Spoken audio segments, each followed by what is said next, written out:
Thanks for being here. Subscribe to Cheating Stories Best, so you don't miss new stories. The wife teams up with her friends against her husband, but to what end?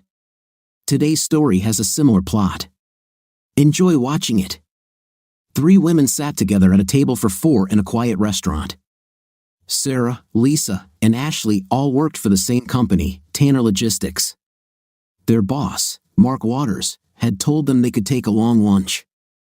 Sarah had worked at Tanner Logistics for about 4 years and had been promoted to executive assistant to Mark 3 months ago. Lisa was Sarah's best friend. They had met during their freshman year in college and had been inseparable ever since. Their husbands, Paul, Sarah's, and Joe, Lisa's, also worked together at Tanner Logistics. It was quite a strange interaction, as Paul and Lisa had known each other since elementary school. Joe had known about Paul when they were in high school, although they went to different schools. However, it wasn't until college, when Joe started dating Lisa, that they officially met. When Paul was in 5th grade, Lisa had moved into a house 2 doors down from his. They were the only children in an aging neighborhood and quickly became best friends. They had childhood crushes on each other, but never at the same time. They never admitted their untimely attractions to each other, so there was never a romantic relationship between them. While in college, Lisa met Joe and introduced him to Paul and her new roommate Sarah. The 4 became an inseparable group. Paul and Lisa realized that, despite their deep affection for each other, their feelings were more fraternal than romantic. They never even flirted with each other.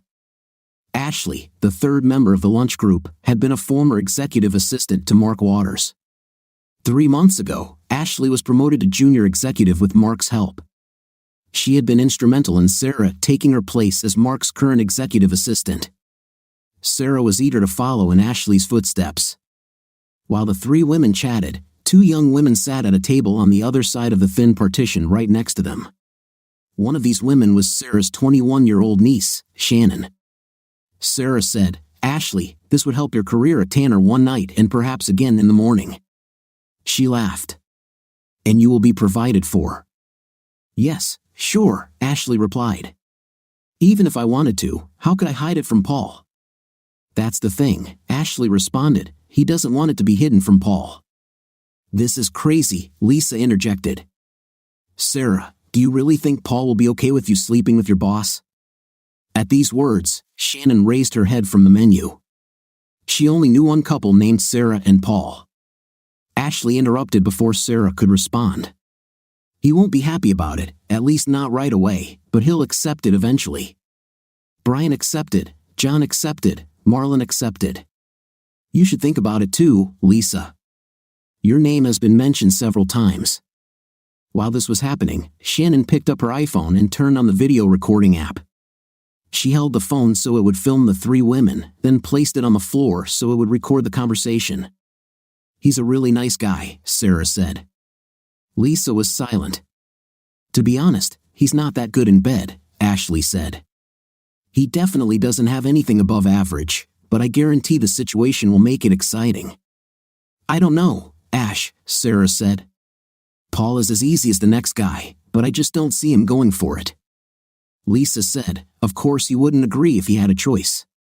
"Look, Sarah," Ashley said, "I know he loves you. He'll give you that one night if he knows it's just one night. This is what you have to do that night," Ashley explained. "You explain what you're doing and that it's just for one night. We'll make sure he can't leave by taking the car keys, and at noon the next day, you go back to him and become his again and spend the night having a night with him while he rebuilds you." The word "restores" was underlined in quotation marks. "Lisa, you should think about this too. Friday night will be Sarah, Saturday night could be you, and Sunday at noon everything will be back to normal." Lisa was silent. She knew that if this happened, things would never be normal again. "I don't know, Ash," Sarah said. Ashley continued, "We have just under 2 weeks to get this all set up.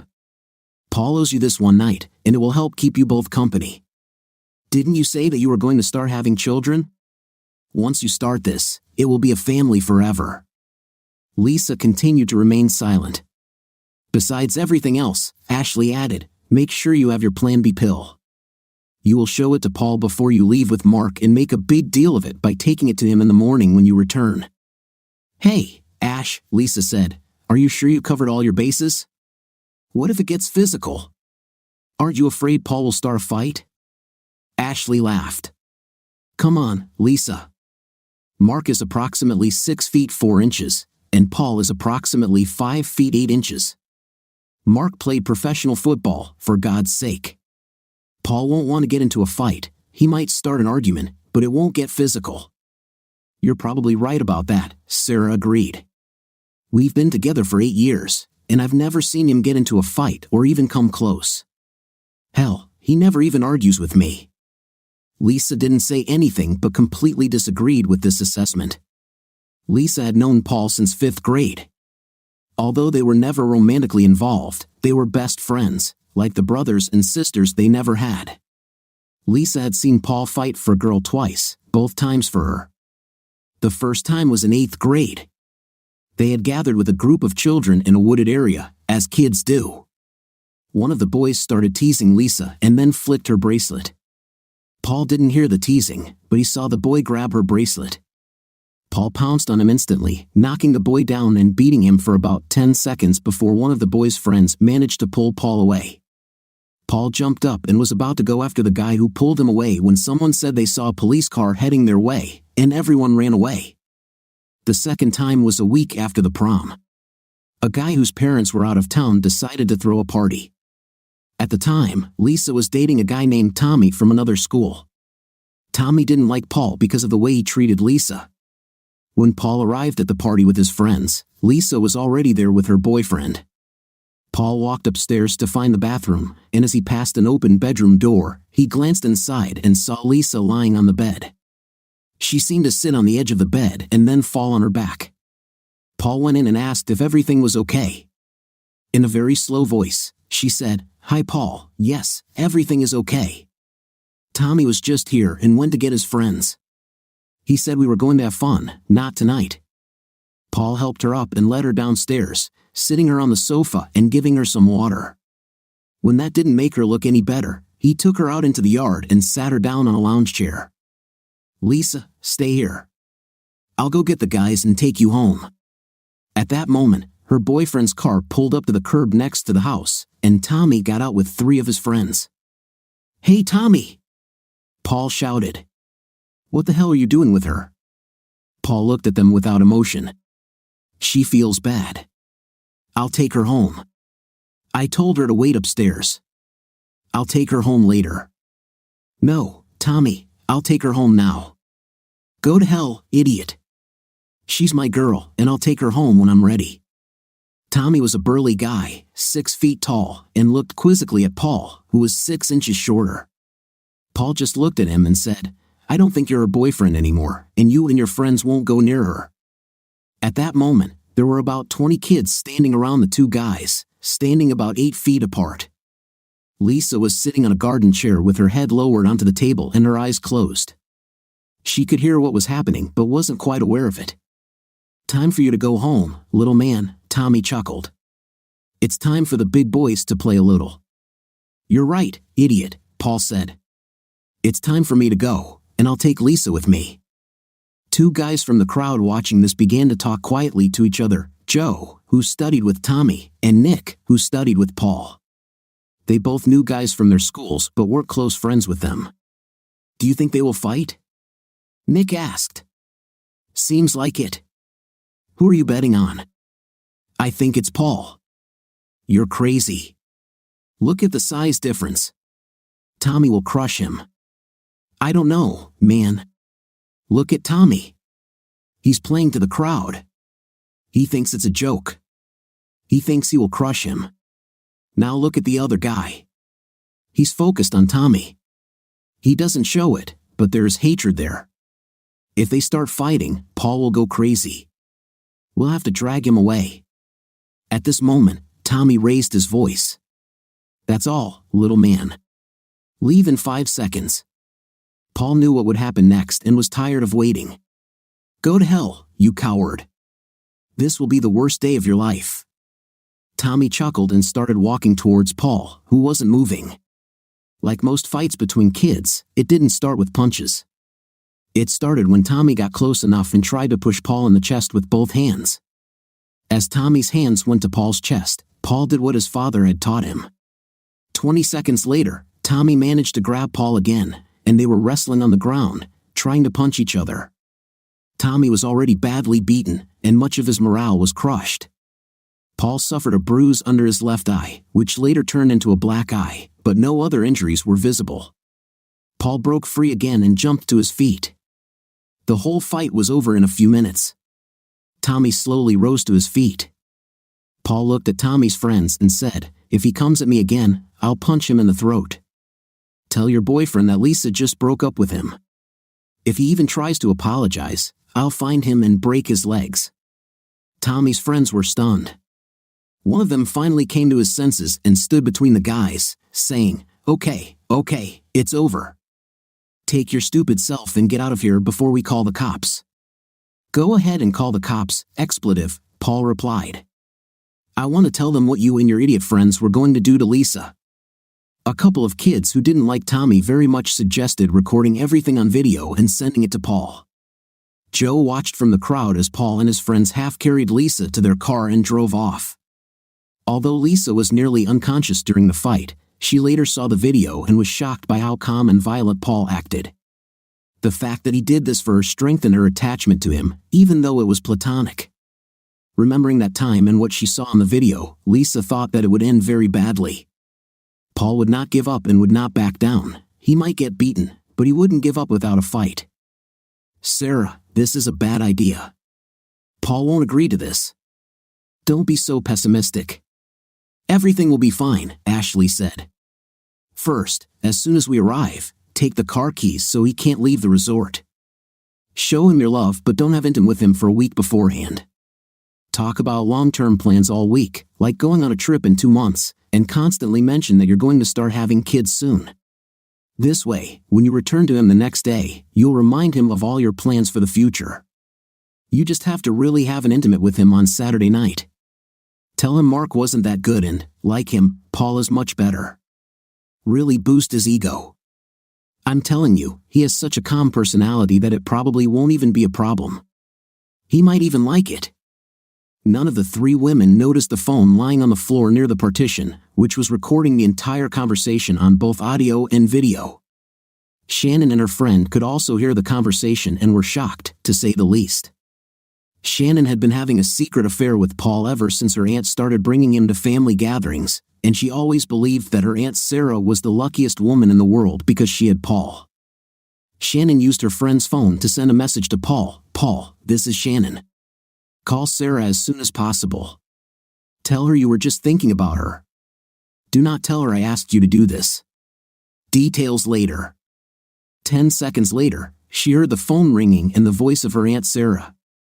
"Hey, honey, what's wrong?" "That's sweet. I was thinking about you too. I'm just having lunch with Lisa and Ashley. We're at Angelo's near the mall." "Yeah, I'll be home on time." "Okay, honey. I love you too." "Okay, bye." "That was weird," Sarah said to no one in particular. "Paul almost never calls me during the day, and I'm usually in the office at that time. Maybe it was a sign." "Lisa," said Ashley, "I know you and Paul have known each other for a long time, but I've been married to him for 6 years and we've been together for 8. He won't be happy about this. I understand that, but he won't let it come between us. I know him, and that will really help us in the company." "Lisa," Ashley continued, "I've known Paul for many years. He idolizes Sarah. Not only will he accept it, I actually think he will enjoy it. A lot of men love it, and I'm sure he'll want to make it a permanent part of their marriage." "I don't think I can do this," Sarah said. "It sounds exciting, and I like that it will help us in the company, but I would never." "Never say never," Ashley laughed. Then, turning to Lisa, she said, "It's just intim. It won't replace Paul. I'm telling you, Lisa, you should think about this too. On Saturday night, I don't think so. Joe is all I need." "It's not a matter of necessity," Ashley said. "It's a matter of desire and career opportunity. Suddenly your salary doubles, and the husband you love doesn't have to work so hard. So this also helps my husband. Like I said, it's not like Mark is some macho guy who will take Sarah away from Paul. He's a big guy, but that doesn't mean everything is in proportion, if you know what I mean. Lisa was thinking about what to do.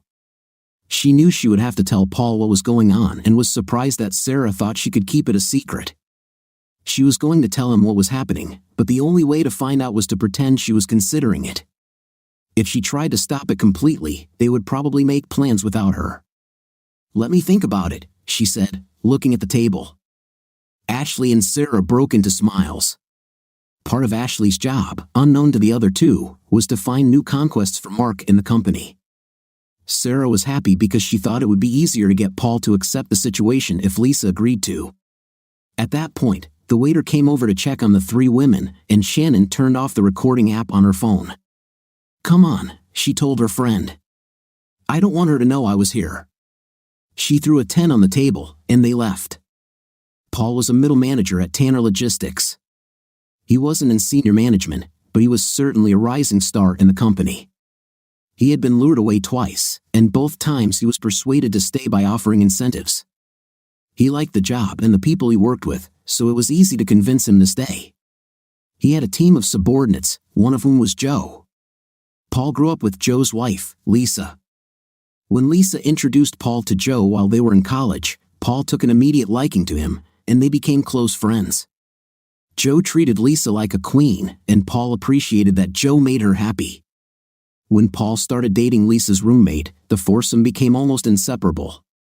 Joe and Lisa returned to town 2 years after Paul started working at Tanner, and both got jobs with the company. Joe was there when Paul got into a fight with Lisa's boyfriend, Tommy, and sometimes joked with him about the worst night of your life comment. Joe didn't really like Sarah, but he was glad that Paul was happy with her.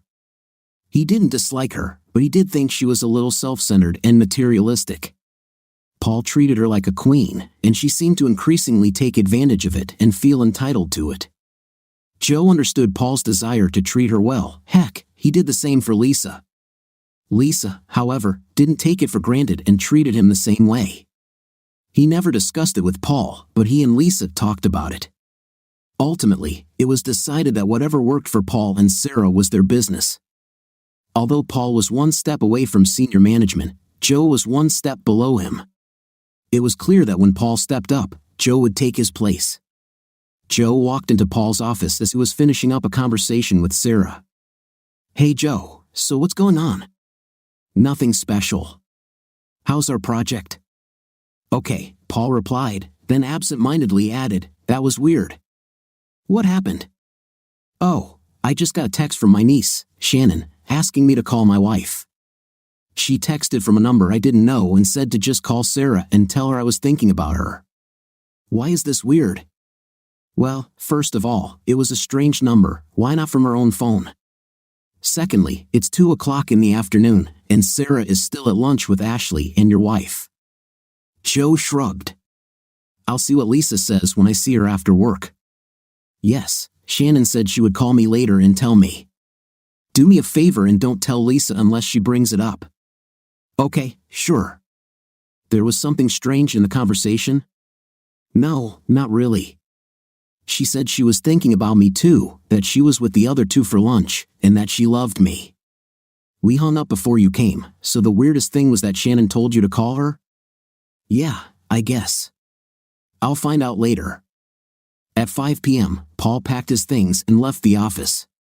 He and Sarah didn't commute to work together because their work hours were an hour apart, and neither of them wanted to sit in the office that extra hour. Paul had barely gotten into the car when there was a loud knock on his side window. Paul winced a little, then started the car with a goofy smile and rolled down the window. "Shannon, are you trying to scare me?" "Sorry," she said, laughing. "Listen, my car is in the Wawa parking lot near your house. Take me there, and we can talk on the way." "Okay." "What's the deal with all this secrecy?" "Paul, you will not believe what I am about to tell you. In case you don't believe me, I have part of it written down." Paul pulled out of the parking lot, and Shannon began to tell her story. When Paul got the gist of what Shannon was saying, he pulled into the Walmart parking lot. "Look, I can tell Sarah that I'm late at work. We need to discuss this now. Let me get this right. What you're saying is that Sarah is planning on taking me on a company retreat in a couple of weeks, and while we're there, she's planning on spending the first night in Mark's room?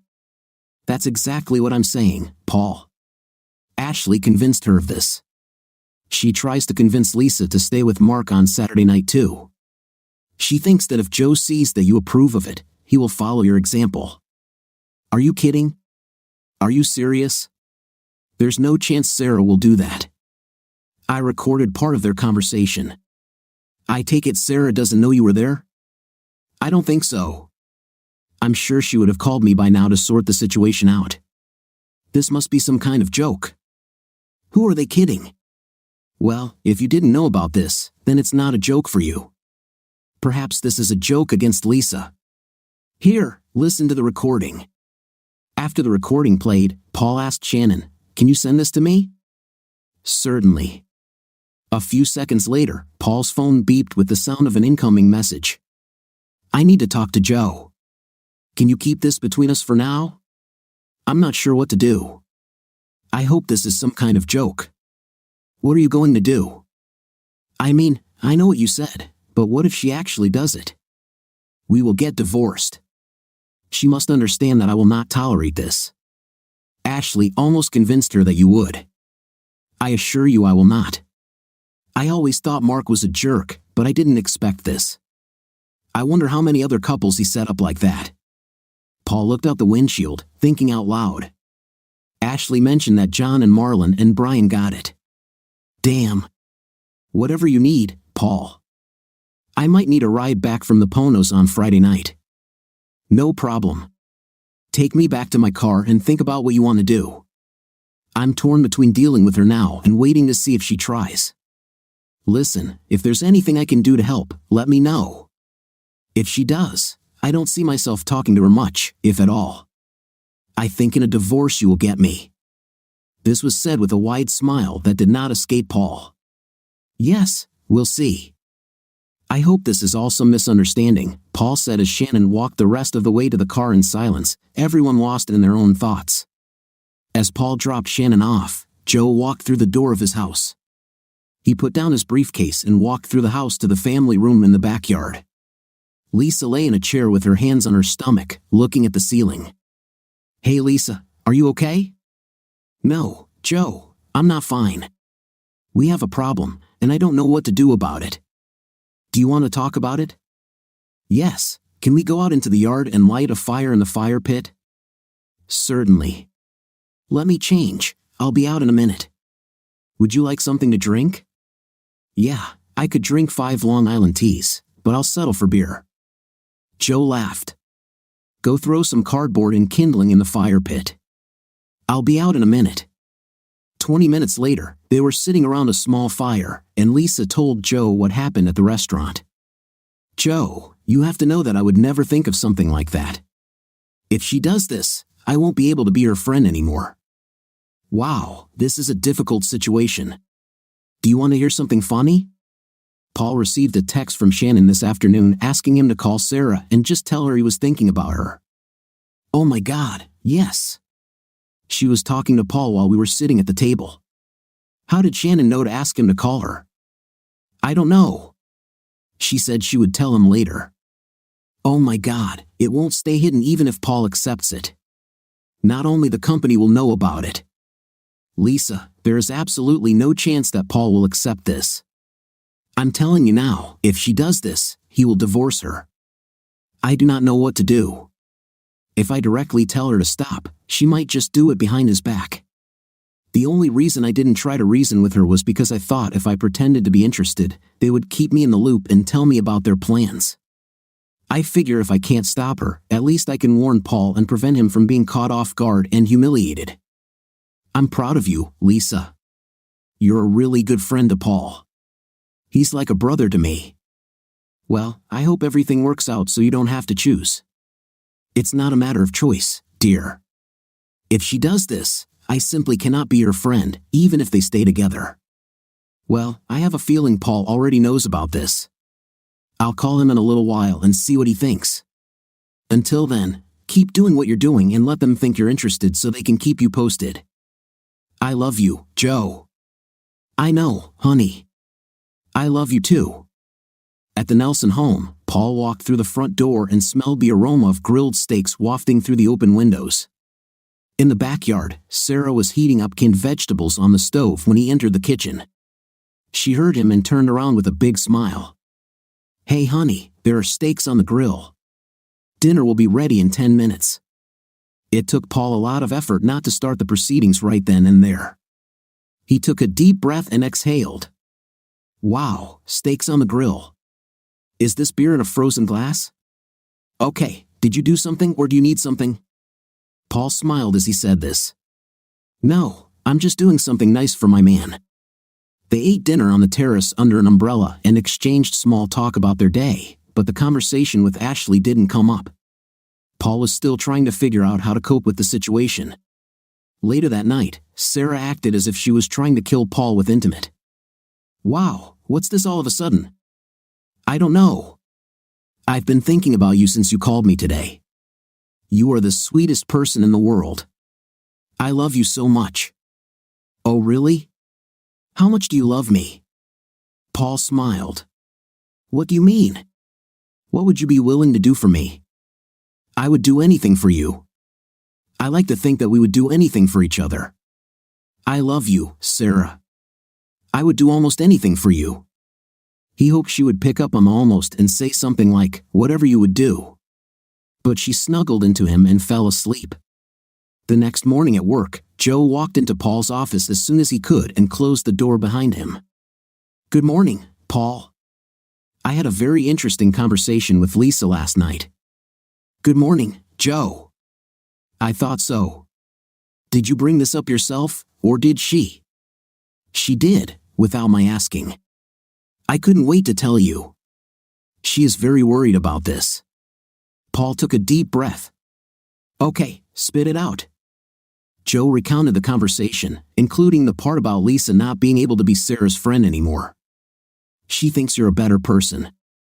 If it was anyone else, I would be worried, Joe said with a smile. I feel the same way about Lisa. I really appreciate your support.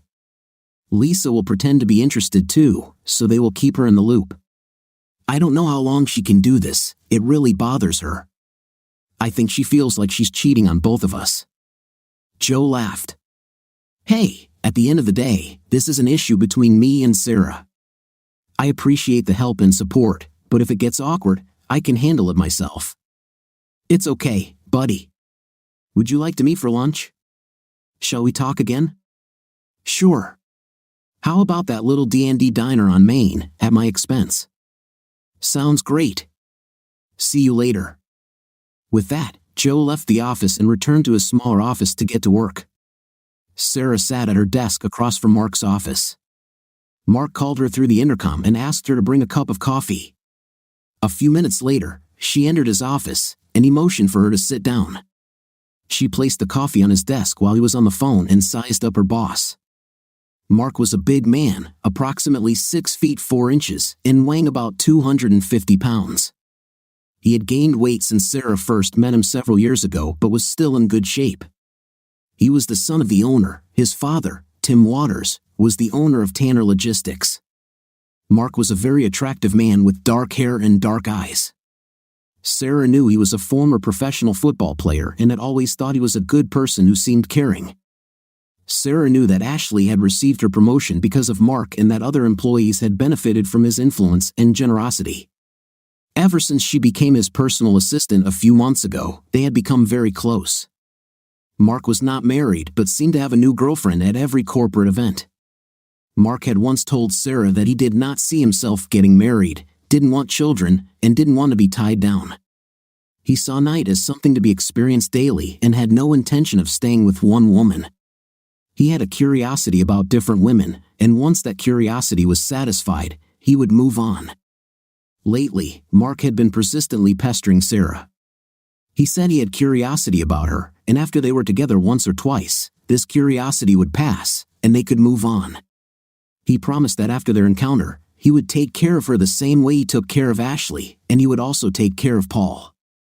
Although she and Paul were comfortably well off, it would have been really nice if the future owner of the company had taken care of her and her husband. Sarah knew Mark wanted to sleep with her, but she did not want to cheat on Paul. To say that Paul was her everything would be an understatement. She adored him and loved him with all her heart. Ashley was now suggesting that Paul was basically a submissive man who would actually enjoy Sarah being with another man.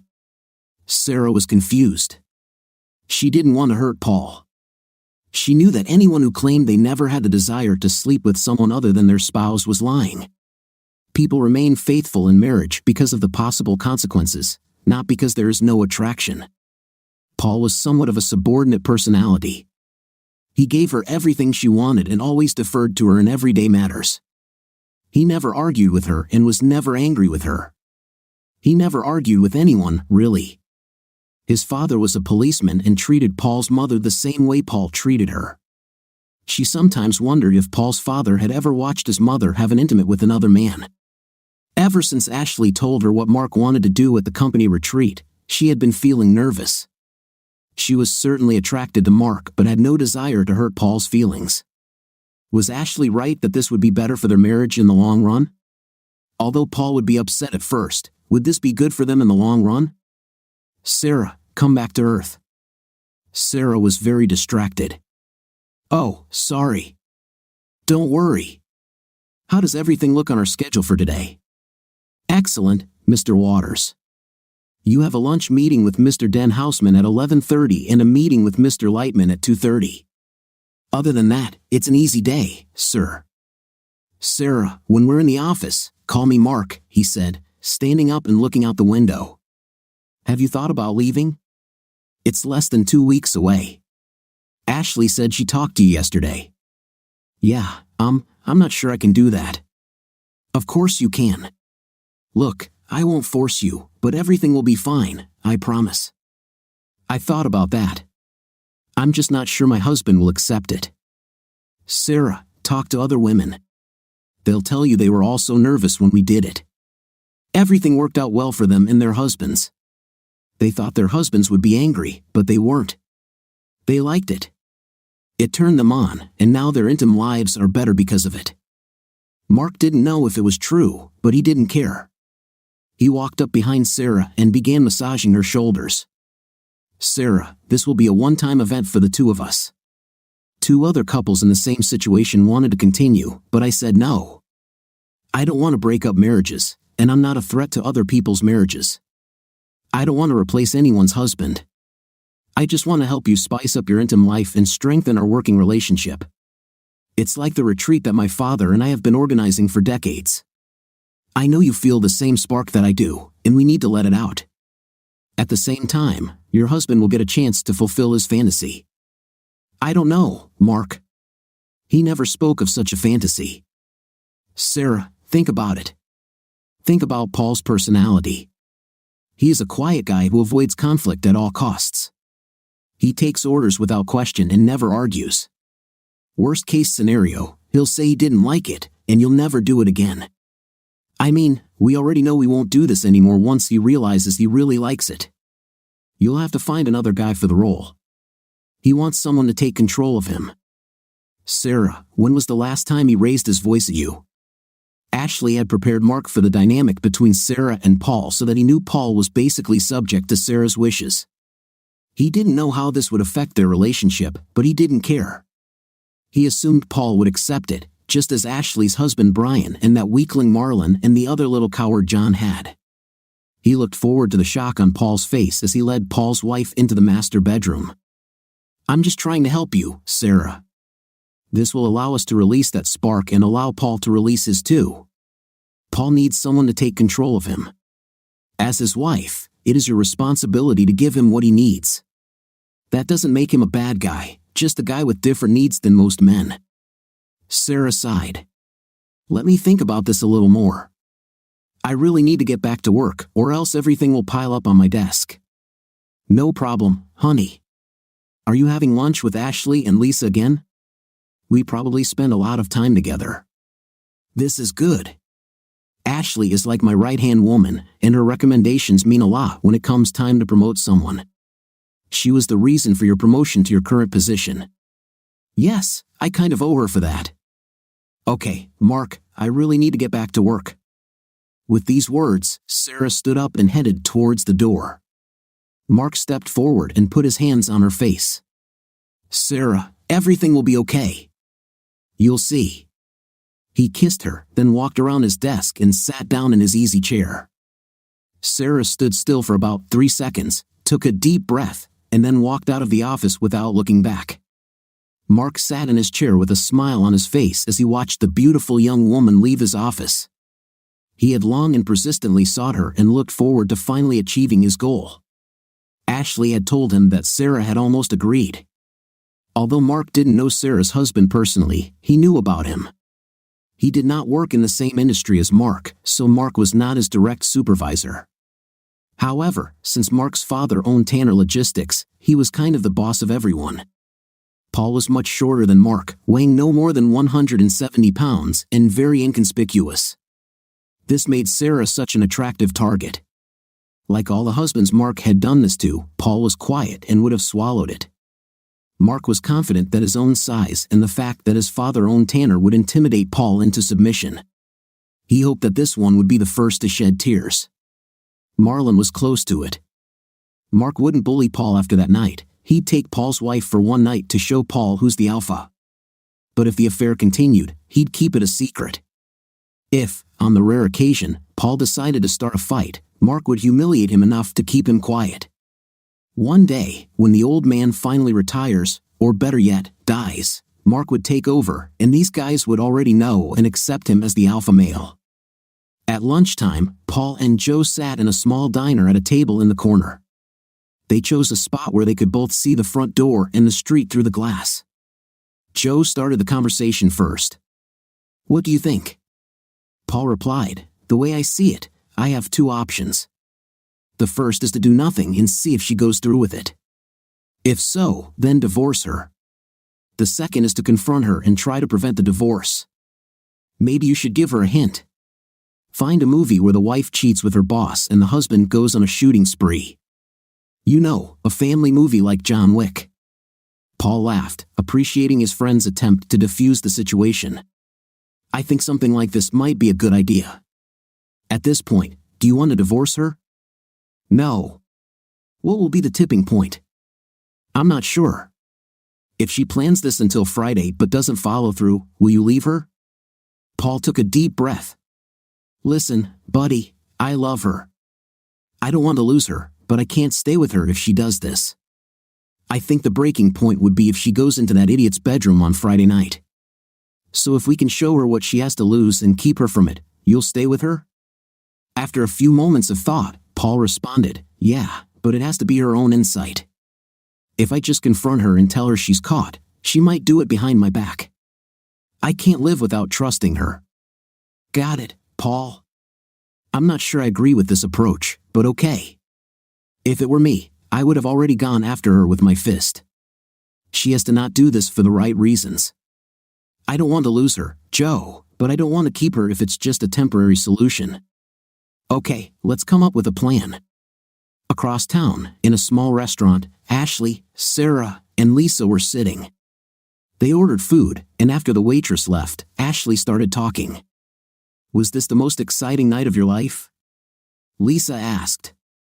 "Without a doubt," Ashley replied. "It was a turning point in my marriage. Our nightlife is incredible now." Lisa continued to push Ashley, but Ashley didn't seem to notice.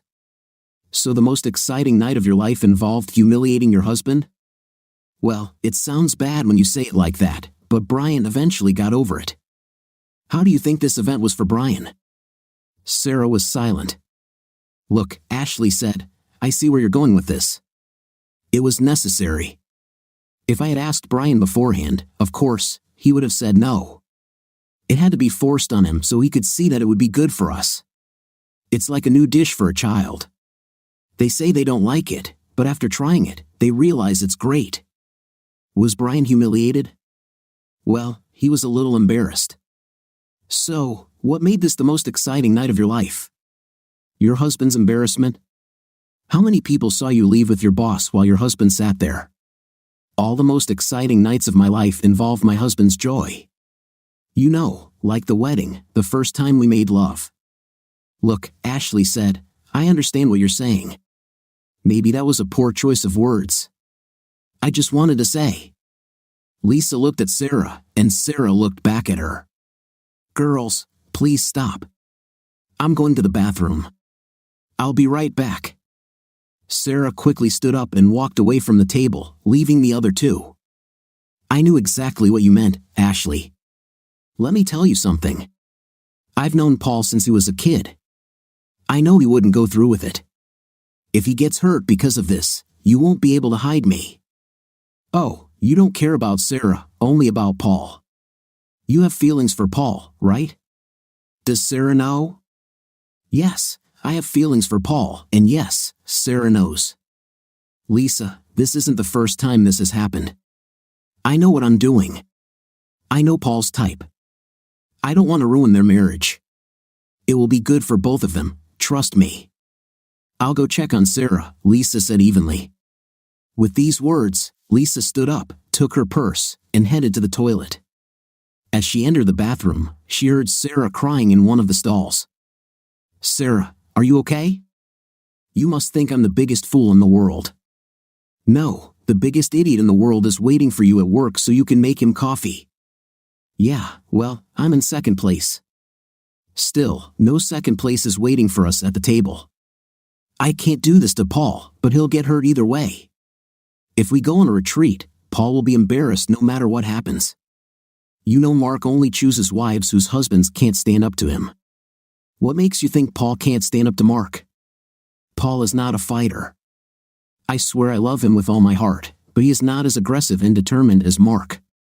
He will not fight Mark for me.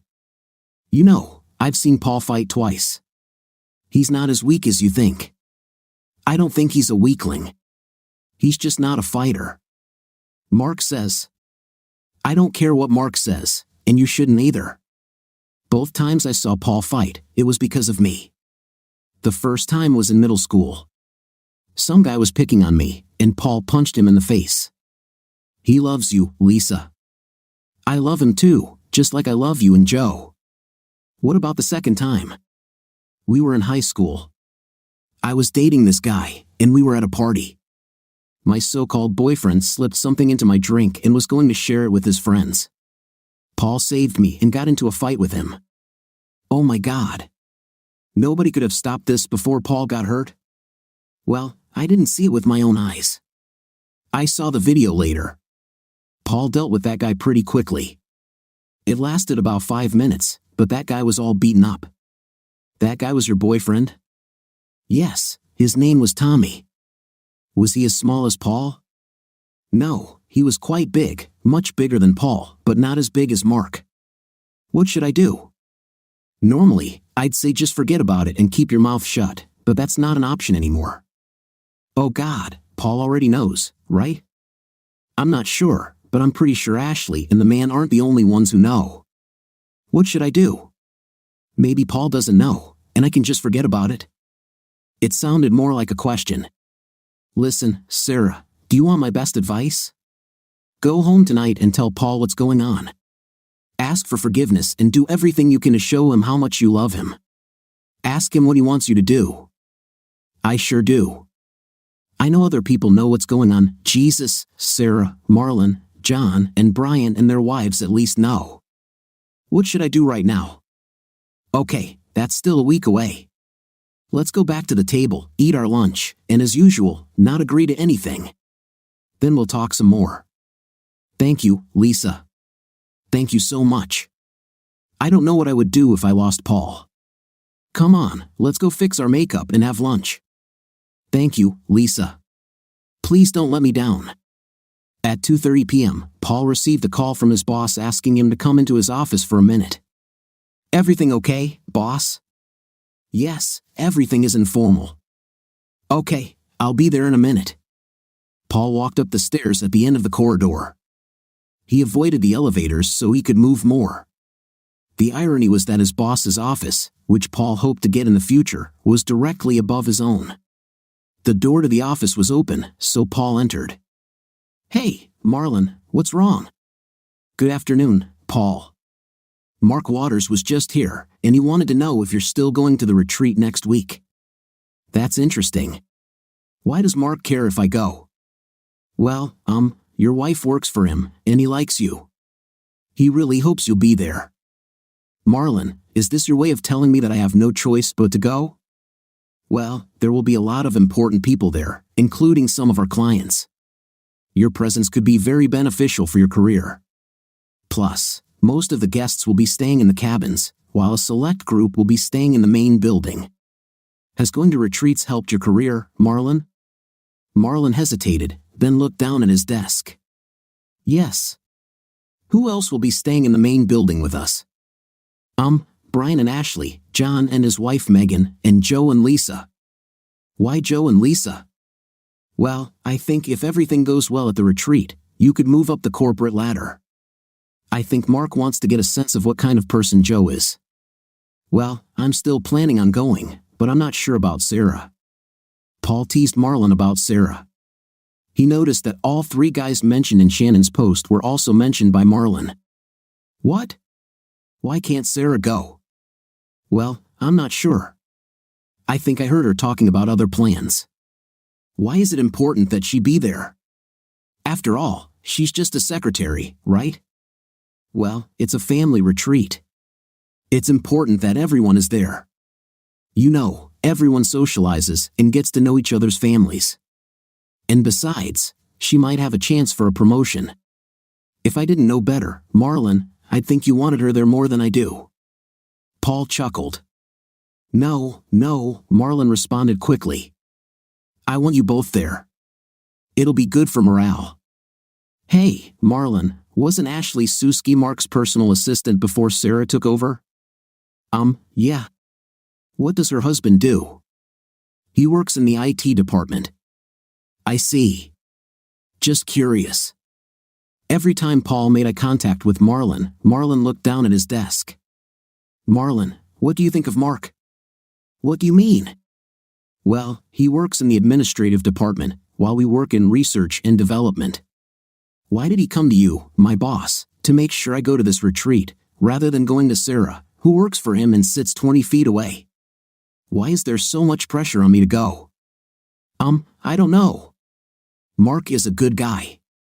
He keeps his promises. That's good to hear.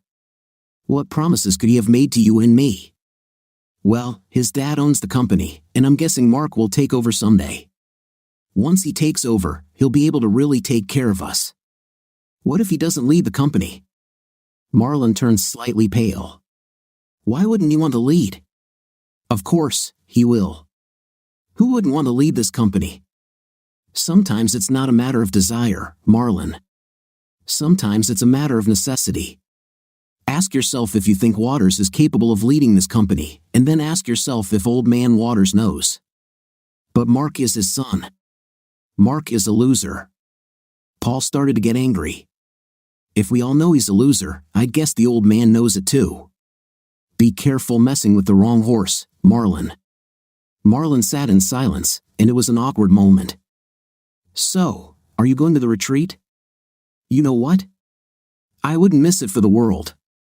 I'll be there. Okay, great. That's all I have. Okay, boss. We'll talk later. Paul sarcastically emphasized the word boss as he left the office. He had no doubt that Mark had done to Marlon what he wanted to do to him. The situation put a lot of pressure on Paul. He loved his wife with all his heart, but he chose his words very carefully when he told her that he would do almost anything for her. Letting her take a lover was not on that list.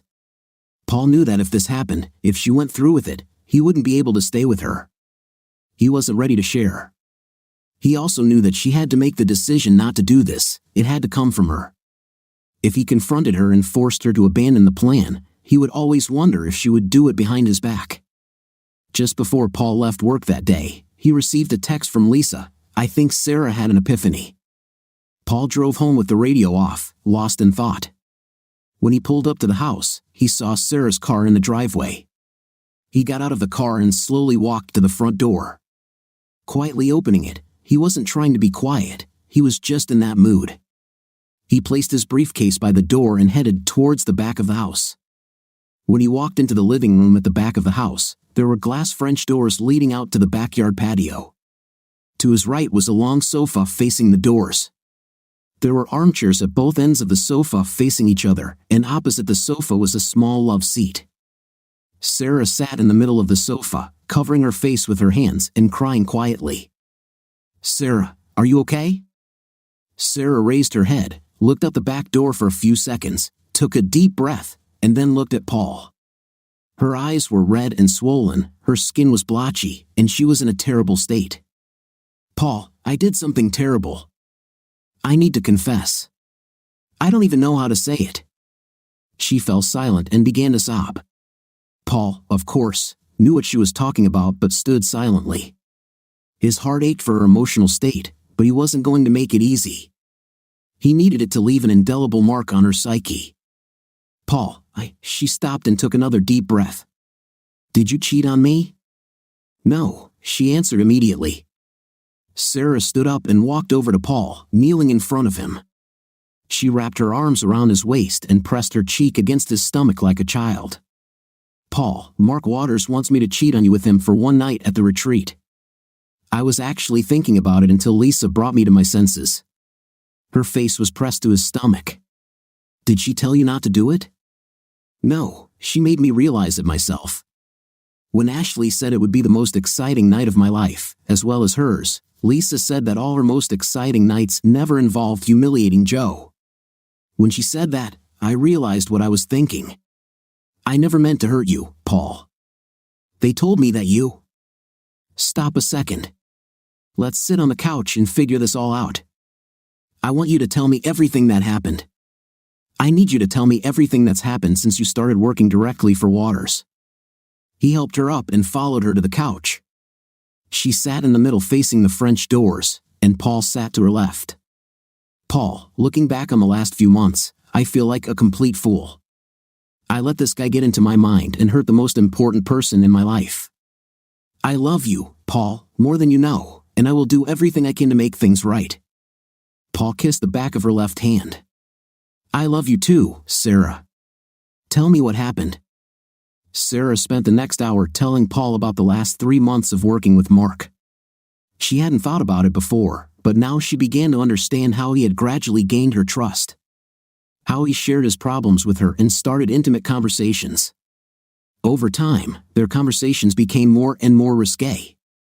Mark never criticized Paul directly but always pointed out how quiet, calm, and unnoticeable Paul was. He convinced Sarah that Paul was submissive by nature and that he needed Sarah to dominate him. Paul listened to the whole story, and when Sarah fell silent, he looked at the floor, then out the back door into the yard. "Sarah, if I ever gave you the impression that I was some kind of subordinate, it was not intentional, I assure you. If you had gone through with it, I would have divorced you. I've been struggling with what to do this whole time." "What did you know about this, and didn't say anything?" "No." Sarah stared straight ahead for a moment. Paul noticed the anger brewing inside her. "You were going to let me..." "Don't take an aggressive tone with me, Sarah. You were actually contemplating cheating on me and humiliating me, and your excuse was that I'm a good guy who doesn't like to fight, and that makes me a coward and gives you the right to cheat?" Sarah went limp in front of him. "I'm sorry, Paul. Mark and Ashley convinced me that you would not only go along with this but also enjoy it. Out of curiosity, what made you come to your senses?" "Lisa. The 3 of us were having dinner today, and Ashley started talking about it again. When Ashley said it would be the most exciting night of her life, Lisa said the most exciting night of her life was when she married Joe. It dawned on me that if this really was going to be the most exciting night of my life, it could also be the worst night of yours. It would be one thing if you wanted it and we planned it together, but throwing it at you out of the blue would be terrible for you. Doing this in front of all these people would be devastating. Then I realized that I could cause the worst day of your life, and Mark and Ashley would enjoy it all for their sick pleasure. When I realized that, I almost did. I did. I went to the bathroom and threw up. Lisa saved me. Sarah, make no mistake about it. If you had tried to go through with your plan, we would have gotten divorced. I would never have allowed your night of passion to happen, and Mark would have had the worst night of his life. I believe you, dear. Thank God for Lisa. What were you planning? Well, I had a plan. Maybe I can save part of it. Let me think about it. For now, I want you to look unsure. Tell Mark you're not sure if you can go through with it, but don't say no. Let me think. I'd really like to teach this man a lesson. Sarah, when this is all over, I might have to look for another job. It's okay, honey. Other companies have tried to poach you before. We can handle it. Paul, I don't want you to fight him. I don't want to fight him either if I can avoid it. You understand that you will have to look for another job too? I know. I won't be able to work with him after this anyway. Paul needed to talk to someone outside. He called an old friend. Bobby, it's Paul. Do you have a minute? Wow, this is serious. You didn't call me a fifth place or a freak, Bobby laughed. Paul smiled to himself. He and Bobby had known each other for a long time and were always making fun of each other. Yeah, Bobby, this is pretty serious. I need you to talk to someone for me. 2 days later, Tim Waters, owner of Tanner Logistics, received an email. It only said, "The future of your company is at risk." It was impossible to reply to the letter. On Friday morning, another letter appeared. "Your company is in danger. You have someone working who will destroy it. If you want to discuss this, I will be at Bethel Mill Park tomorrow morning at 9 a.m. by the lake." Tim stared at the screen and thought, why not? It seemed highly unlikely to him that any of his employees would intentionally harm Tanner Logistics, but his curiosity was piqued. It was impossible to reply to the letter. Tim was at Bethel Mill Park on Saturday morning, sitting on a bench by the lake at 8:50. Bobby came and sat next to him. Bobby extended his hand. "Mr. Waters, nice to meet you." Tim shook his hand and replied, "Who are you?" "Just a guy helping a friend." "Is this whole spy thing really necessary?" "No, but whatever. The weather is great, and we're both outdoors." "True," Tim laughed. "Okay, why are we here at this fine hour of the morning?" "We're talking about your son, Mark." "Mark a loser?" "Wow, no need to cut corners. Tell it like it is. What has he done now?" "Well, sir, it seems that Mark has a penchant for cheating with married women and humiliating their husbands." "He did this to you?" "No." "Then why is this important to me?" "Because he does this to men who work for you." "Are you saying he sleeps with my employees' wives?" "Yes, sir." "You don't work for me. Why are you here?" "My friend works for you, and he likes his job." "He likes his job but won't stay if it's intolerable. Why don't I talk to him?" "Like I said, he likes his job and you, but you're the father of the same loser. If he sits here and you don't believe him, he better quit right away." "You mean you didn't know that he cheats with married women in your company?" "Like I said, this man is a loser." "It doesn't surprise me. Can you tell me about the specific situation with this anonymous employee? Is Mark having an affair with this man's wife?" "Not yet, but the point is that he's going to be caught off guard." "I'll talk to Mark today." The thing is, my friend doesn't want you to get involved. He wants to know what your long-term plans are for Mark. If Mark really is going to take over Tanner, like he says he is, my friend will handle it and then leave. He just needs to know where you stand." "In what sense?" "Look, Mr. Waters, let's stop beating around the bush. Next week at your retreat, your son will try to seduce this guy's wife and humiliate him in the process. My friend won't let that happen. At the end of the evening, will he have to look for a new job? If that's the case, he might skip the retreat and start looking for a new job now. Once Friday starts, he won't be very polite to your son. If your plan is to leave the company to Mark, my friend would like to know this now so he can plan his future. He might find something before next Friday. What does he want from me? Confidence that his job will be safe even if he fights with your son. I don't condone violence. Tell him to come to me with proof of what Mark is doing, and I'll deal with it." "That sounds great. Should he just walk into your office and complain like a coward? What you may not realize is that if he goes to you, you will punish Mark, and my friend's name will become known. When Mark takes over the company, my friend will be finished." Tim pulled out his phone. "What's your number?" I'll send you mine, and you can give it to your friend. Tell him to call me. I'd really like to work this out. At 2 p.m., Tim's phone rang with an unfamiliar number. Tim Waters speaking. Mr. Waters, this is Paul Nelson. I got your number from a friend regarding a situation I'm facing. Well, Mr. Nelson, this is a really sticky situation for me, as you can probably imagine. There was silence on the other end of the phone. I am, of course, concerned about the well-being of all my employees. I understand that an inappropriate relationship may be developing between Mark and your wife. I definitely do not want to lose you as an employee, Mr. Nelson. I have plans for you. I will figure out a way to diffuse this. Mr. Waters, the first thing you need to do is decide which direction you want to take your company. I assure you, Mr. Waters, you need to decide what is more important to you, your company and its reputation or your son's intimate life. With all due respect, sir, this will not end well for either of us, at least in the short term. Regardless of what you say or do, when this comes out, either I or you will get hurt. If you warn him in advance, I will quit after Friday. I will never be able to work in a company where you will be my boss, my wife's boss. There was an awkward silence on the line. You know what, Mr. Waters, I wanted to deal with your idiot son face to face, but at the moment that doesn't seem to be an option. I'll leave my resignation letter on Marlon's desk on Monday. Paul, wait a minute. I understand your situation. I really do. Frankly, Mark is a disgrace to me, Mr. Waters. He's already done this to at least 3 or 4 other guys. I'm surprised you weren't told this sooner. He's the cancer of your company. Why should I stay at Tanner knowing that in a few years he'll lead it and then I'll have to quit? What's your solution, Paul? Catch him in the act and fire him. Cut out the cancer. After 5 seconds of silence, Tim answered, let's meet in person. Lunch at Angelo's on Monday at 12:30. Sounds good, Mr. Waters.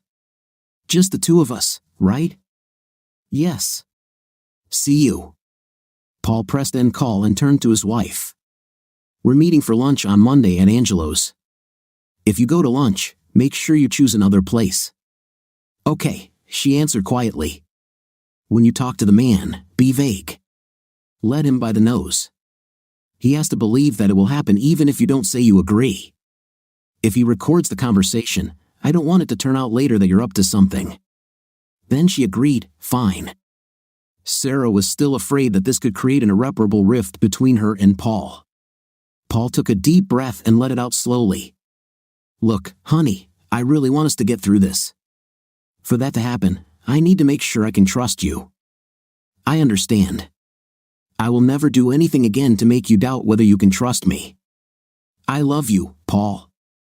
When Paul entered the restaurant, he saw Tim Waters sitting in a booth in the back corner of the dining area. As he approached, Tim stood up and extended his hand to Paul. Paul shook it, and they both sat down. The waitress came up, took their lunch order, and left them alone. Mr. Waters, we don't have to drag this out. I have my letter of resignation with me, and we can. Paul, please. First of all, call me Tim. Secondly, I will not accept any resignation letter from you. You're much more valuable to Tanner than Mark. You're right, Paul. Mark is a cancerous tumor. I thought about this a lot over the weekend. I spoiled him since childhood to please his mother. I see. If what you say is true and we can prove it, he will leave. What exactly is going on, and what are you going to do? Well, Mark is going to spend the night with my wife on Friday night at the retreat. I understand you'll be on the West Coast? Yes. I don't like missing retreats, but I have planned this meeting for a long time. What is going to happen? Well, Mark invited 5 or 6 couples to stay in the main house with him. As far as I understand, with the exception of one couple, he has already done this with all the other couples who will be staying in the main house. He's been working on my wife for months now, trying to get her to let this happen. Apparently, Ashley Seski is his accomplice and is filling Sarah's head with all sorts of nonsense about how she and I will be provided for, and so on. Oh my God, this is a nightmare. Incredible, Tim muttered. At some point, probably around 9 or 10 p.m., Mark will go to his room for the night, and my wife will go with him, or so he thinks. I'll stay in the main room with the other couples, humiliated. At least that's what he thinks. Why does he think she'll agree to this? He promised her a promotion and a raise for both of us. He said that as soon as he took over leadership, both of us would be provided for. He also promised career stagnation if she did not agree. Think about Ashley Seski. Do you know what you're going to do? Well, around 8:45, I'll propose a toast, explain that I'm not going to let this happen, and find a way to write it down. Wait, isn't there a CCTV system in the main house? Yes, I have it. It is equipped with an audio and video system controlled from the security room in the basement of the main house. I imagine Mark will ask Norman to turn it off, but he might want to record it. Tim looked at Paul and said, "You realize this is going to be a blow to Tanner's reputation, right? Anyway, it will happen. Everything will come out. At the risk of sounding like a jerk, you hired him knowing that he was, in your words, a weirdo. I'm not going to meet with you and them in some office and come to an understanding. To hell with it, everything will come out. I don't condone fighting. I won't look for a fight, but if he starts, I won't back down. Any ideas? Maybe we'll see you on Wednesday. I'll tell you one thing, I don't want to lose you, Paul. If Mark really tries this, he'll leave. We'll see, Mr. Waters. Forgive me for my skepticism, but he is your son." "Yes." "Well, I understand. If I'm going to fire him, I'll need irrefutable evidence. I will need to satisfy the board of directors, and some may be on his side. Plus, I will have a wife who will be furious. Respectfully, sir, my problems seem a little bigger." "I understand. We'll talk on Wednesday." The week passed slowly for Paul. Both Brian and John came to him wondering if he would go on Friday. He was disgusted with them. Paul pretended not to know what they were up to, and they pretended they were just wondering who they were going to spend the night with in the main house. Mark and Ashley separately put a lot of pressure on Sarah to make sure she went. Ashley was a little worried about Sarah's insecure behavior, but Mark brushed it off. "I just need her to go," Mark said. "Once she's there, she won't be able to say no. Have women ever refused you?" "Once or twice, but once she's in the moment, she can't say no. You'll see." At 3 p.m. on Friday, Derek arrived at the main house and went straight to the master's suite. He arrived 3 hours earlier than the others were expected to, but he did it because he was told to. At least he wasn't locked in a dog cage this time. He knew he would be locked in the room until Mark's new came into the room. Damn it, he could be stuck in this room all weekend. Mark told him to be there by 4 o'clock, to stay in the room, and not make a sound. At 5 p.m., Mark arrived and immediately went to the control room. He confirmed with Norman, the head of security, that the cameras in the main house were set up the way he wanted. The cameras in the living room were silent. He told Norman he could leave at 8 p.m. "I assure you, Mr. Waters, the cameras are set up exactly as specified," Norman said. Mark headed to the master's suite to prepare for a night of excitement. At 6 p.m., the guests began to arrive, and by 7 p.m., everyone was already there. Most guests were accommodated in individual cottages scattered throughout the resort. The exception was the small number of people who stayed in the main house. Mark was not a fan of these corporate retreats. He believed that an employee's salary should be enough motivation to work hard. If it weren't for the affair with Paul's wife in Tim's absence, he would have missed this retreat. Since he was here anyway, he pretended to be a hospitable host and took as much credit as possible for, well, everything. There weren't many events planned for the evening. First, there would be a meeting at the pavilion where Mark would greet everyone on behalf of his father and Tanner Logistics. Light snacks and drinks would be served. Then a fire would be lit in the huge fire pit, and everyone would retire to their cottages for the night. Paul, Sarah, Joe, and Lisa arrived together at 6:30 p.m. Paul parked in the small lot next to the main house, and the four of them grabbed their bags and went inside. Knowing what they knew, neither of them expected to stay the night, let alone the whole weekend, but they brought enough things with them just in case. Right by the front door, there was a small table with cards indicating the room assignments. Mark would be in the master's suite on the top floor of the south wing of the house, Paul and Sarah on one side, Joe and Lisa on the other. When Paul and Sarah put their bags in the room, they could clearly hear the TV in Mark's room. "These walls look like they're made of paper," Paul remarked. "Yes," Sarah replied. "I guess he wanted me to hear you two doing this all night." Paul smiled as he said this. "I think I'm going to be sick," Sarah said. The thought of what she was up to and the reality of her being here made her feel nauseous. "Don't worry, sweetie. It'll all be over soon anyway." All four left the house and headed to the pavilion, where they began communicating with colleagues. Ashley approached them, and after greeting everyone, she discreetly asked Sarah if she had collected the car keys from Paul. "The keys are fine," Sarah replied. At 7:30 p.m., the clink of glasses was heard, attracting the attention of everyone present, and Mark appeared behind the podium installed at one end of the pavilion. "Friends," Mark began, "on behalf of my father and Tanner Logistics, welcome to our 6-month corporate retreat. Our goal, of course, is to strengthen our team and become one big happy family." Paul leaned over and whispered in Sarah's ear, "Looks like there's some kind of incest going on here." Mark noticed that Sarah smiled at Paul's comment and, misinterpreting her intentions, smiled back. "Please excuse my dad's absence. He is on the West Coast on business and is very disappointed he couldn't be here this weekend. These retreats are very important to him, and he believes they are one of the reasons for our success." Mark continued talking for another 15 minutes without saying anything specific other than implying that the retreat was largely his doing. Finally, he wished everyone a pleasant evening and left to light applause. At 8 p.m., Mark approached the four with a big smile. "Good evening, everyone. Nice to see you." After a few seconds of awkward silence, Mark continued, "I hope you are all settled and safely. How about we meet here around 8:45 p.m. for a drink? Let's have a little party." "Of course," Paul replied, "but Sarah and I can't stay out late. We have to get up early." "Don't worry," Mark chuckled. "We'll all go to bed early enough." With that, he turned and joined the conversation with the nearest group. Sarah waited until Mark was a safe distance away, then said, "Paul, should we just leave?" "We could, but it wouldn't be as fun." "Believe me, sweetie, everything will be fine." Paul took out his phone and sent a message. As Mark left, he looked at his watch, apologized to the group he was talking to, and headed back to the main house. He walked into the master's suite and told Derek to lay out his clothes so he could change after a quick shower. He was in and out of the shower in just a few minutes, quickly getting dressed in the clothes Derek had prepared. He walked over to the table in the corner of the room and looked at the monitor. The monitor showed surveillance cameras that were not part of the resort's main system.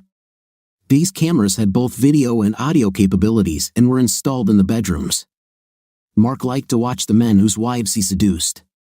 He enjoyed watching them get nervous and wander back and forth. Cameras were also installed in the living room, dining room, and hallway. This system did not monitor the outside of the house or areas Mark considered unnecessary. The main security system did that. Mark could hear two couples in the adjacent rooms talking. The walls were thin and not soundproof. Mark had rebuilt the walls using thinner drywall and smaller studs to make them as thin as possible. He wanted the occupants to be able to hear what was going on in his room. At 8:45 p.m., Mark went downstairs to get ready. Initially, he thought of seating everyone at a large dining table. If he could be sure he could arrange it so that Sarah was sitting next to him and Paul was locked at the far end of the table, he would have done so. Sitting in the living room wasn't conducive to this arrangement either, but when the time came to claim Sarah for the night, it would be very dramatic to see her leave her husband and come to him. The resort was purchased by Tanner Logistics 10 years ago and was used by the company's employees. The main house was actually a mansion. In the central part, there was a foyer, several small living rooms, and a large living room. Behind the living room was a large kitchen, and beyond that was a large banquet room. On one side of the kitchen, there was a large dining room with a long table that could seat 14 people. On either side of the living room were two wings with 2 floors containing separate bedrooms. Each level had 5 bedrooms, 2 on each wall and 1 large room at the end. The exception was the south wing of the top floor, where the master suite was located. It replaced the end room and 2 bedrooms, so there were only 3 rooms in that hallway. Stairs from the upper floors led down to the living room. The basement was accessible from the kitchen and from the street and contained the control room for the complex, storage areas for food, and other necessary items for the main house. There was also an apartment that could be used as a bomb shelter or safe room and could accommodate up to 10 people. Sometimes the control room and kitchen staff stayed there when they had to spend the night at the resort. 3 kitchen workers were present over the weekend to prepare meals for those who remained in the main house. The rest of the guests at the resort ate in the dining room of the pavilion. Snacks for the evening were prepared and left in the kitchen. At 9 p.m., everyone who remained in the main house gathered in the living room and took seats on the soft furniture around several coffee tables. In attendance were Paul and Sarah, Joe and Lisa, Brian and Ashley, John and Megan, and Marlon and Jennifer. Mark was sitting on the couch alone, and Derek was in the master suite, which no one but Mark knew about. On one side of the room, there was a fully stocked bar and a refrigerator stocked with various brands of beer. Mark began, "Good evening, everyone. I hope everyone found their rooms." There was a slight murmur of agreement. Paul was silent and stared at Mark. "I took the liberty of ordering champagne for everyone, and I want to propose a toast," Mark said. It was obvious that Paul, Sarah, Joe, and Lisa had not taken their glasses. Mark suggested that the wives follow their husband's example and said, "Paul, Joe, please take a glass." "It's okay, Mark," Paul said. "I already have a drink." "Go ahead and make your toast." "Oh, okay, sure. Here's to a great retreat weekend, to the time spent in good company, and to team building in our company, during which we get to know each other and ourselves better." Mark noticed that Paul hadn't taken a sip from his glass. "Anyone else want to make a toast?" Paul asked. "Of course," Paul said, standing up with his drink in hand. "We sacrificed everything for Tanner Logistics, knowing that the company's success meant success for each of us. For the rewards to be worth the sacrifices, and for an early night." Mark started to smile and looked at Paul. "Wow, I couldn't have said it better." "You're right, Paul. We sacrifice everything, but it always pays off." No one noticed Derek standing in the shadows at the top of the stairs, looking up at Mark with adoration. "Mark," Paul continued, "we have what could be considered a tradition at Tanner. In the near future, my father will retire, and I will take over the management of the company. When that happens, I need to know that I can fully count on the loyalty of my employees." "Well, Paul, this is it," Paul thought to himself. "Has anyone already hinted at a lack of loyalty to the company?" "No, Paul, not yet. I haven't heard that Tim is retiring. What's the timeline for that?" Mark was a little surprised that Paul used the name Tim, but continued, "We haven't set a date yet, but it will happen soon. When this happens, big changes will occur. Those who show loyalty and cooperation will be richly rewarded. Those who do not show up will look for a new job without a recommendation." "Wow, that sounds threatening," Paul said. "I take it, since I'm in the main house and not in one of the cottages, that means I'm okay?" "Funny you should ask that, Paul. Since Sarah began working under my leadership, we have become very close," Mark replied. "This is true," Paul said, more as a statement than a question. He looked around at the others. Marlon, John, and Brian looked at the floor in front of them. Megan and Jennifer looked around nervously, while Ashley looked at Paul with a smirk on her face. "Yes, Paul, it is. Sarah and I made a decision. I want you to know that although this may be a little uncomfortable for you, you won't be the first to experience this," Mark continued. "Sarah and I will spend the night together in my bedroom." Knowing this was coming, Paul couldn't help but laugh. "Sorry, Mark, but it will not happen." "Yes, Paul, it will. In a few minutes, Sarah and I will retire to my bedroom. She will spend the night with me and return to you at noon tomorrow. What if I say no?" "You can say no if you want, but it will still happen. Look, Paul, we both, hell, everyone here knows what's going to happen. You're a good guy, it doesn't make you a bad guy. I'll just borrow Sarah for the night so we can both satisfy our mutual attraction and move on. Tell me, Mark, did you have the same agreement with the wives of everyone present here?" "Well, it happened with 3. This showed me how loyal these men were to me. They and you will be very well provided for when the old man finally gets out of the way. I value loyalty above all else. Let me get this right. To keep my job, do I have to let you sleep with my wife? There's no need to be rude in front of the ladies, Paul. Look, although your job doesn't depend entirely on Sarah spending the night with me. Great, then we can agree that this won't happen. You can take the wife of one of these other guys, and Sarah and I will go to our room alone. Mark stood up with a grin on his face. This was almost his favorite moment, an exchange where the husband tries to find a way to keep his wife from leaving with him. This had not happened yet and would not happen today. Paul, let's not make this any more difficult than it needs to be. Are you telling me these guys let you have their wives to keep their jobs? Sorry, this job is not that important to me, so I have to say no. You don't understand, Paul. It's not your decision. This whole conversation is just a courtesy. Sarah knows how beneficial this will be for both of you, and we have already decided. No, I still have to say no. This was Mark's absolute favorite moment, the moment when the wife leaves her husband. Sarah, please stand up. Sarah stood up, looking at Mark.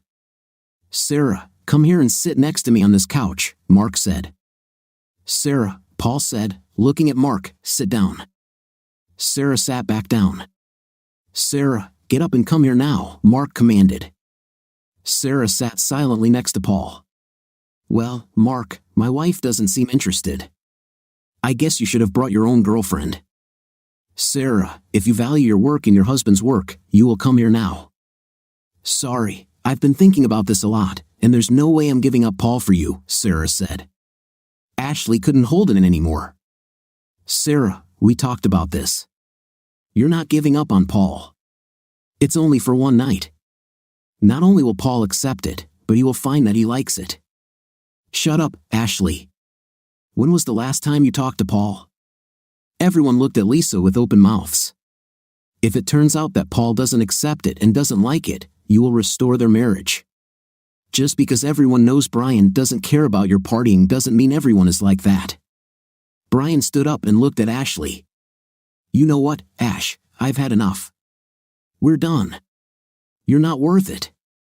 With that, Brian headed toward their room, and Ashley begged him to wait and talk. At that moment, Mark hit one of the coffee tables with his hand. Everything is not going as it should have been. Sarah, last chance. You spend the night with me and keep your job and Paul's job, and have the best intimate of your life, or you stay with mediocre Paul and move your things out of the office on Monday. Paul was smiling now. You know what, idiot, your stupidity really amazes me. You're telling all this knowing that there are cameras recording everything? Do you think your father will allow this? My father is a hopeless dinosaur. As for those cameras, don't you think I've already turned them off? Go ahead, tell the old man. It's your word against mine, and I have loyal people right here who will swear you're lying. The only smart thing my father does is trust me. At that moment, Tim Waters entered the living room from the kitchen. Mark, I'll keep it short. You're fired. Don't try to return to the office, your pass is no longer valid. This hopeless dinosaur can replace you in a day. I'm tired of dragging you down. Find yourself a job where you have to work. And by the way, I talked to Norman 3 days ago and made sure that all these cameras are working and recording right now. Get out. With that, Tim Waters turned and returned to the kitchen. Mark was stunned and looked at where Tim had been standing. After a few awkward seconds, Paul stood up and said, Well, that was fun. I think it's time for Sarah and me to go to bed. Mark started yelling at Paul, You son of a. I'll kill you, and rushed at him. Paul wasn't very optimistic about this fight. Mark was 20 centimeters taller and 25 kilograms heavier, and was seriously angry. As Mark charged at Paul, Joe kicked a coffee table into Mark's path. Mark tripped over the table, fell on his shoulder, and rolled onto his back. Paul took the opportunity to jump on Mark and start punching him in the face. After a few good hits, Mark managed to push Paul off. Paul jumped to his feet, and Mark stood up as well. The men stared at each other, and Mark was preparing to charge again when a bloody scream was heard behind Paul. Paul turned around, and Mark took the opportunity to punch him in the face, causing him to spin around. As Paul turned from the force of the blow, he saw Derek running at him with a knife from the kitchen, which he plunged into Paul's chest. Time seemed to stand still for a few seconds before Paul fell to his knees. Suddenly, there was an explosion of noise. Sarah and Lisa screamed. Joe attacked Derek, grabbed the knife, and threw it aside. John knelt next to Paul, who was now lying on his back. Sarah ran to him and held his head in her lap, sobbing. Brian ran down the stairs after hearing the screams, hoping to see Mark get what he deserved. John took control of the situation. "Marlon, call 911. Megan, listen to me, find the cling film. If you can't find it, grab a big bag of chips and bring it here fast. Brian, find some strong tape, duct tape or packing tape. Lisa, find some scissors or a knife to cut the shirt, but not the one that hit Paul. Listen to me, you can do it. Trust me, I've been through this before. Just try to relax and stay with us. The ambulance will be here in 15 minutes. Marlon said. Just then, they heard the helicopter start up to take Tim Waters to the airport. Joe, stop that helicopter. John said. Joe ran through the kitchen to the back of the house before John could finish. Marlon, find a sheet or blanket so we can move him. Marlon ran towards the bedroom. At this point, Megan returned with a large bag of chips and Lisa with a large kitchen knife. Open the bag and pour out all the chips, John instructed. Lisa cut Paul's shirt so they could get to his chest. She quickly cut off the buttons and pulled his shirt aside. John took an empty bag of chips, flattened it, then folded it in half twice. Jennifer came running with a roll of duct tape and cut 4 strips, each about 25 centimeters long. Paul was conscious but beginning to go into shock. Paul, stay with us, buddy, John urged. Marlon returned with a large blanket, and Brian followed. Joe returned from the kitchen, shouting that the helicopter was waiting and the hospital was a 3-minute flight from the helipad. John placed strips of duct tape across the bag of chips and told Marlon to lay out the blanket next to Paul. Okay, Sarah, lay your head down gently, then come here and keep your hand on this bag. That's it. We'll roll him over onto his side, then put a blanket under him. Then do it on the other side to completely enclose him. When this was done, John said, Sarah, keep applying pressure to the wound. Everyone else will pick him up on the count of 3, then quickly and carefully carry him outside. If you feel like you can't help yourself, say something. Let's decide whether we need to stop and get a better grip or continue. 1, 2, 3. 4 men and 3 women lifted Paul by the blanket and began to carry him to the back door. In the chaos, no one noticed that Derek and Mark had disappeared. Ashley was still in her room. The helicopter was not designed for medical evacuation, so they laid Paul on the floor in front of the rear seats. Sarah climbed up to him and continued to put pressure on the wound. John also boarded the helicopter, and Tim Waters sat in the front seat next to the pilot. The other 6 moved away from the helicopter, and the pilot shouted, "Clear the area."